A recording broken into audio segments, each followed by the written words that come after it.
Merci de nous écouter sur les réseaux synchronisés de Radio Mali. Il est 13h à Mopti.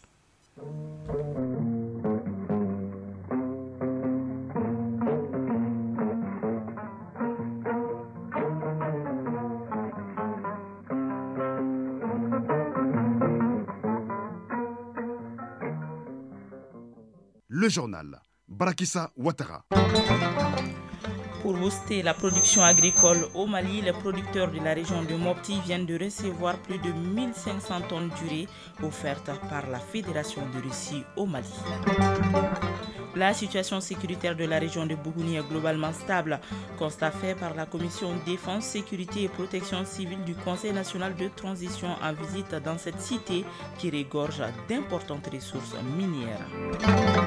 Sport avec Isaac Tchenou, il sera question de basketball avec la phase Caridas qui a débuté hier, de handball et de football avec l'équipe olympique du Mali qui poursuit sa préparation pour le tournoi de football des Jeux olympiques Paris 2024.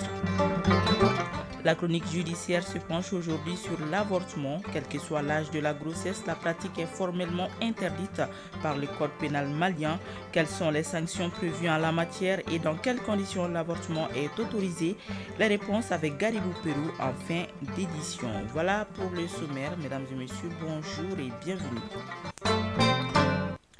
Je le disais à l'instant, les producteurs de la région de Mopti ont reçu leur part d'urée offerte par la Fédération de Russie au Mali. Ce type d'engrais est distribué entre la Direction régionale de l'agriculture, l'Office Mopti et l'Office du moyen Bani à Djéné pour booster la productivité agricole et contribuer à l'accroissement de la sécurité alimentaire dans la région de Bougouni. Boubacar Sankari.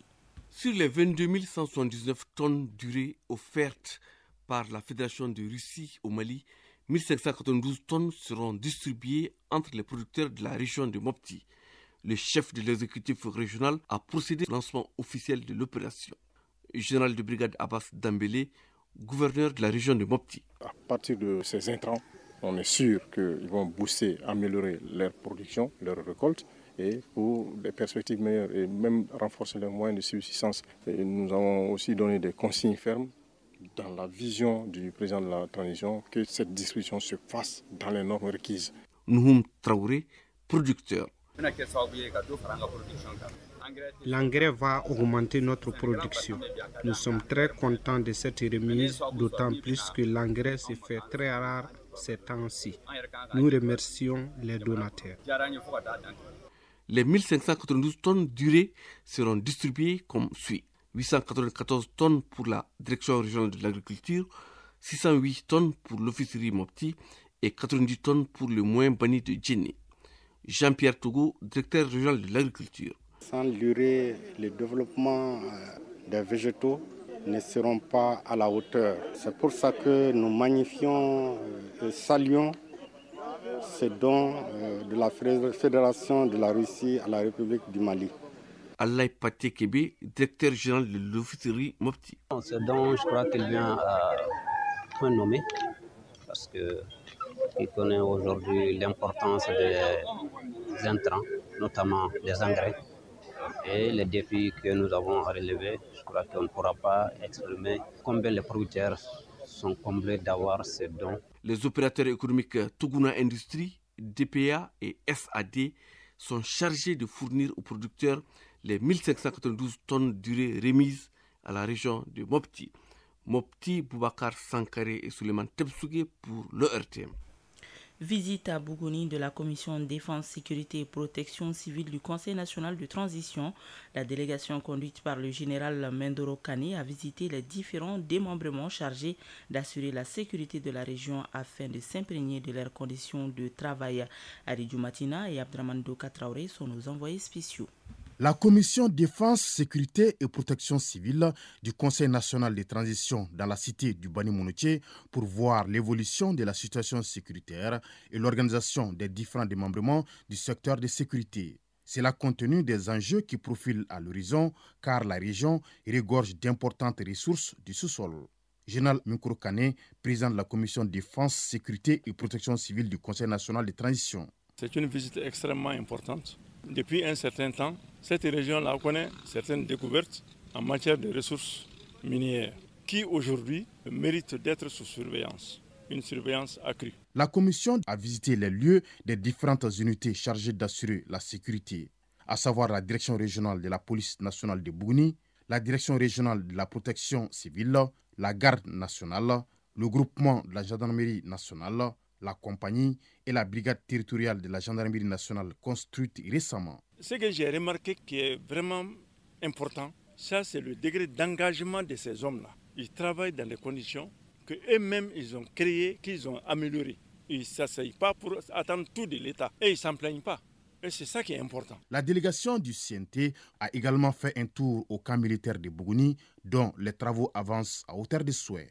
Ce nouveau camp bâti sur une superficie de 750 hectares, quand vous regardez avec quelle vitesse ce camp-là est sorti de terre, c'est digne d'éloge.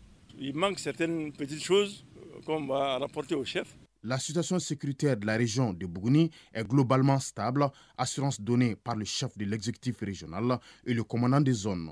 Quant à la commission défense, sécurité et protection civile du CNT, elle rassure de s'investir auprès des autorités pour l'amélioration des conditions de travail des différents démembrements du secteur de sécurité de la région.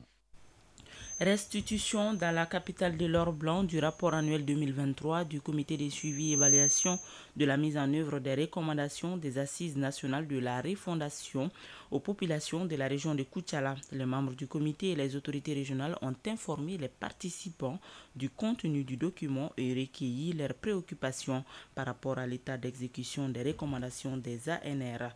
Reportage à Brimakoni. Les comités de suivi et évaluation de la mise en œuvre des recommandations sincères des Assises nationales de la refondation ANR procèdent à la restitution de son rapport annuel 2023 aux populations de la région de Koutiala. Yenizie Kone, coordinateur général adjoint du sincère ANR. La première catégorie de recommandations dites prioritaires, ce sont des recommandations qui doivent être réalisées durant la période de la transition. Et sur ces 55, vous avez actuellement 20 qui sont totalement réalisés. Et vous avez 33 recommandations qui sont en cours de réalisation. Et vous avez 2 recommandations seulement qui n'ont pas connu un début de mise en œuvre. L'élaboration de la nouvelle constitution, ça fait partie par exemple des recommandations prioritaires qui ont été réalisées. La création du sincère ANR par le président de la transition est une réponse à l'exigence de redevabilité par rapport à la réalisation des recommandations des ANR. Général Abdoulaye Sissé, gouverneur de la région de Koutiala. C'est le lieu de témoigner notre soutien et notre reconnaissance aux plus hautes autorités du Mali qui, en dépit des crises sécuritaires, économiques, ont tenu leur promesse de rendre compte au peuple. Des séances de restitution seront organisées dans les cercles pour mieux vulgariser le rapport 2023 du sincère ANR. Comme au niveau régional, elles constitueront des étapes importantes du processus de réunification du Mali autour d'une volonté de paix, de démocratie et de développement. Koutiala, Brahima Kone et Aboubakar Sidibé pour l'ORTM. À Kita, précisément à Sefeto, localité située dans le Karta, les communautés se sont familiarisées avec le contenu du nouveau projet du consortium Azik Djigiabou et de la délégation de l'Union européenne au Mali. C'est à la faveur de son lancement. Pour une durée de 36 mois, le projet Yélin touche 12 SESCOM et 120 villages du district sanitaire de Sefeto dans le Karta d'Ekita. Le compte rendu de Mahamadou Alioubari.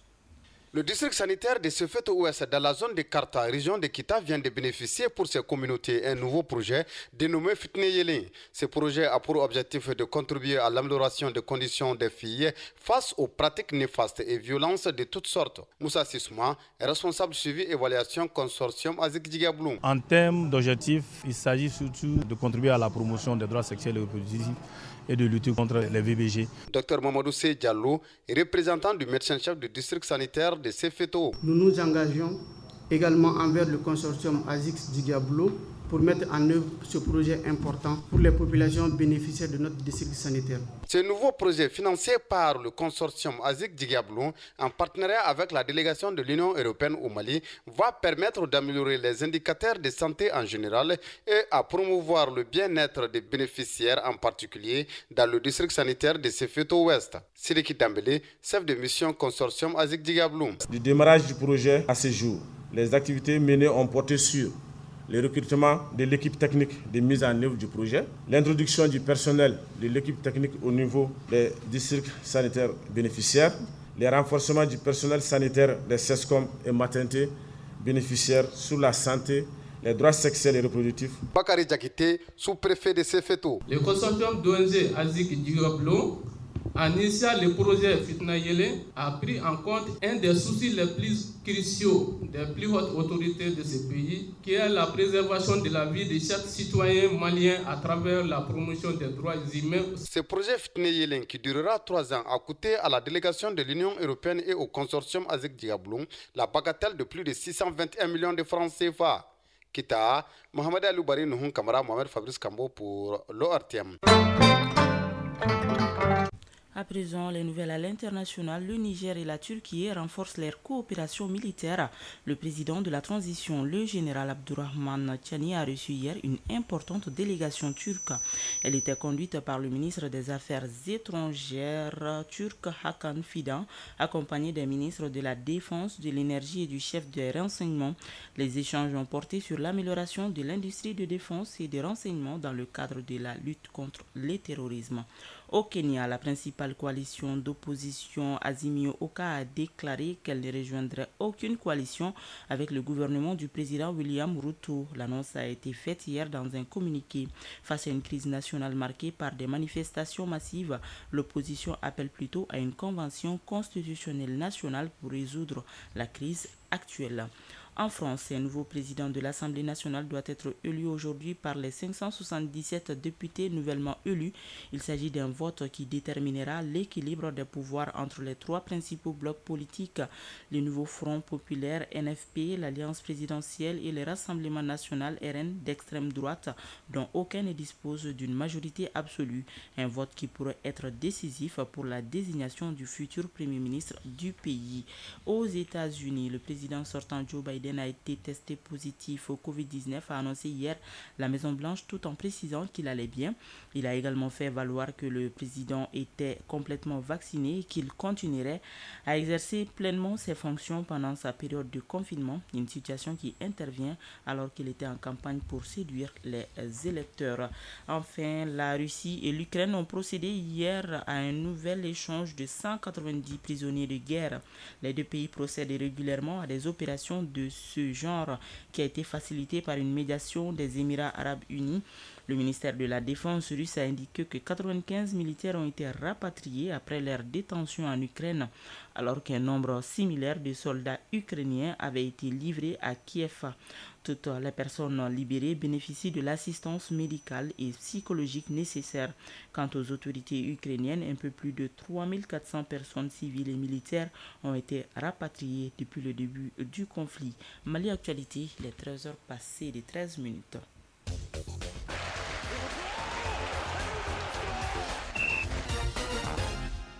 Sport, basketball, la phase Caredas a débuté hier dans la salle Salamatou Maïga du Palais des Sports. En handball, le championnat national aura lieu du 20 juillet au 3 août 2024 au lycée sportif Ben Oumarsi.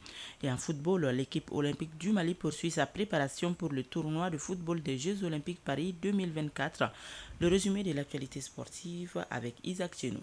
On commence par le football. L'équipe du Mali olympique a été tenue en échec par le Paris 13 Atlético 2-2 hier mercredi dans le cadre de sa préparation pour le tournoi de football des Jeux Olympiques Paris 2024. Les Maliens joueront donc demain contre FC 93 Bobigny, formation évoluant en National 2 au stade Georges Carny à Alonne. Il s'agira du deuxième et dernier match test pour les espoirs maliens avant leur entrée en liste le 24 juillet prochain.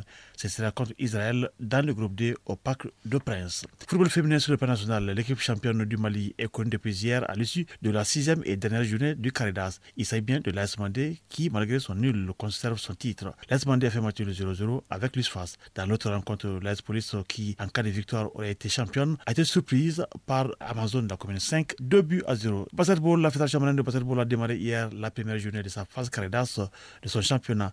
Le Samané de Mako champion en titre, a dominé l'ISFAS chez les hommes 81-70 et l'AS Police a dominé Attaque Club de Kidal 84-68. En ce qui concerne les dames, l'AS Police a pris le dessus sur le Djoliba 66-57 et le Samuel de Bako a confirmé son statut de favori devant l'ISFAS 94-55. Les rencontres ont eu lieu dans la salle Salamatou Maïga du Palais des Sports. On termine par le handball. À quelques jours du coup d'envoi du championnat national de handball édition 2024, prévu du 20 juillet au 3 août, le président de la Fédération malienne de handball, le commissaire colonel Cheikh Mamadou Chérif Toungara, à la tête d'une délégation du bureau fédéral, a effectué une visite au lycée sportif Ben Marcy de Kabbalah. C'est ce lycée sportif qui abritera les rencontres du championnat national de handball avec ses infrastructures adaptées aux grandes compétitions. Chronique judiciaire.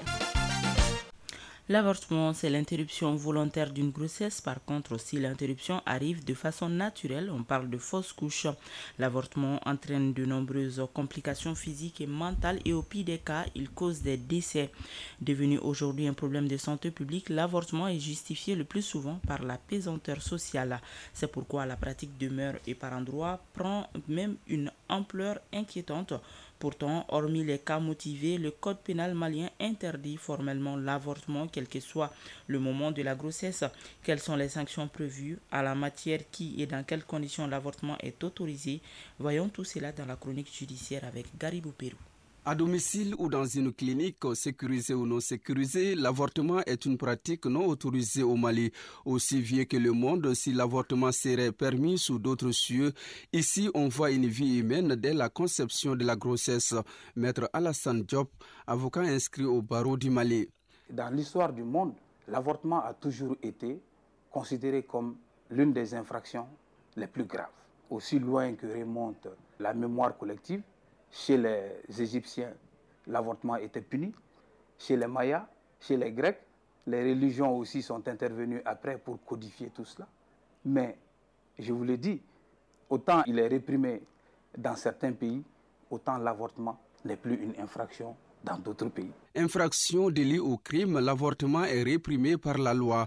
Le code pénal fixe l'incrimination et détermine les peines applicables. Ce qu'il faut savoir, c'est que ce n'est pas que dans le code pénal. Il y a une loi relative à la santé de la reproduction au Mali qui incrimine l'avortement. Pour ce qui concerne le code pénal, il faut aller à l'article 211 et l'article 212. L'article 211 du code pénal dit ceci: il est interdit tout avortement qui consiste dans l'emploi de moyens ou de substances en vue de provoquer l'expulsion prématurée du fœtus, quel que soit le moment de la grossesse, où cette expulsion est pratiquée pour tout motif autre que la sauvegarde de la vie de la femme. Et l'alinéa 2 dit, hormis les cas pratiqués pour motif thérapeutique, l'avortement ci-dessus caractérisé volontairement, tenté ou obtenu de quelque manière que ce soit par la femme, soit par un tiers, même avec son consentement, sera puni de 1 à 5 ans d'emprisonnement et facultativement de 20 à 1 million de francs CFA et de 1 an à 10 ans d'interdiction de séjour. L'article 211 du Code pénal a son pendant dans l'article 13 de la loi relative à la santé de la reproduction. Dans la loi sur la santé de la reproduction, il est dit que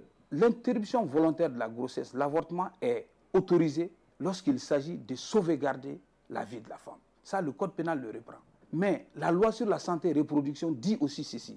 L'avortement est autorisé lorsqu'il est établi que la grossesse découle d'un viol collectif. Ce texte dit encore que la grossesse est également, l'interruption volontaire de la grossesse est également permise lorsque il est établi que la grossesse découle d'une relation incestueuse. Une relation incestueuse, c'est lorsque, par exemple, un père en arrive à engrosser sa fille. Le Code pénal, dans son article 212, énumère avec précision les personnes qui peuvent être poursuivies pour complicité d'assassinat. Au niveau de la loi relative à la santé de la reproduction, il est prévu des mesures supplémentaires. En ce qui concerne l'article 212, le Code pénal rajoute ceci. Les médecins, officiers de santé, sages-femmes, chirurgiens, dentistes, pharmaciens, ainsi que les étudiants ou employés en pharmacie, herboristes, bandagistes, marchands d'instruments de chirurgie, infirmiers, masseurs qui auront indiqué, favorisé ou pratiqué les moyens de procurer l'avortement ainsi définis à l'article précédent seront condamnés aux peines prévues à l'article 213. La suspension pendant 5 ans au moins, où l'incapacité absolue de l'exercice de leur profession pourra être en outre prononcée contre les coupables. Quiconque contrevient à l'interdiction d'exercer sa profession prononcée en vertu de l'alinéa précédent sera puni d'un emprisonnement de 6 mois au moins, de 2 ans au plus et d'une amende de 20 000 francs CFA à 1 200 000 francs CFA au plus, ou de l'une de ces peines seulement. Au niveau de la loi sur la santé de la reproduction, par exemple, ce texte dit que les instruments qui ont servi à l'avortement, les substances qui ont servi à l'avortement, ces instruments et ces substances-là doivent être confisqués par le juge qui prononce la condamnation et que leur destruction soit également prononcée par le juge et remis à la Direction nationale de la santé. Les normes et protocoles de soins de l'avortement prévoient les conditions techniques dans lesquelles l'avortement peut être fait au Mali. La loi dit que l'avortement ne sera pas puni lorsque, par exemple, on est obligé d'interrompre une grossesse pour préserver la vie de la maman. En dehors de ces cas, il faut savoir qu'au Mali, quiconque s'adonne à ces pratiques peut faire l'objet d'une poursuite. Marié ou célibataire, l'avortement n'est pas autorisé. Interdit, il est perçu comme crime en dehors des cas prévus par les dispositions nationales. Et ainsi s'achève cette édition présentée par Baraki Sawatara avec la complicité technique de Bintou Traoré, une édition réalisée par Soumaou Haïdara sous la coordination de Ousmane Dao. La mise en ligne est assurée par Sekou Traoré. Merci à vous de l'avoir suivi. Juste après ce journal, vous pourrez suivre les avis et communiquer avec Kani Keita. Bel après-midi à tous.